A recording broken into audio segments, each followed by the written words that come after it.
Hello সবাইকে।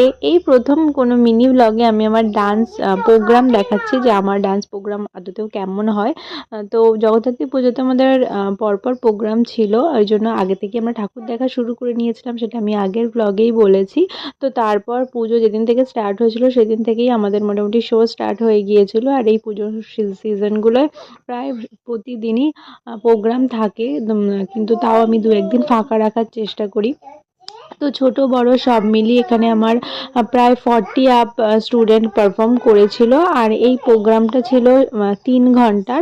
আর প্রথমে ছিল যে ডান্সটা আপনারা দেখলেন সেই ডান্সটা ছিল বড়দের ডান্স। ওখানে আমিও ছিলাম। বড়দের মানে মায়েদের ডান্স, মানে যে সমস্ত স্টুডেন্টরা ডান্স করে তাদের মধ্যে কিছু ইন্টারেস্টেড গার্ডিয়ান ছিল যারা পারফর্ম করতে চেয়েছিল, তারাও এই দিন পারফর্ম করেছিল। আর আমার সিনিয়র স্টুডেন্টদেরও পারফর্ম ছিল।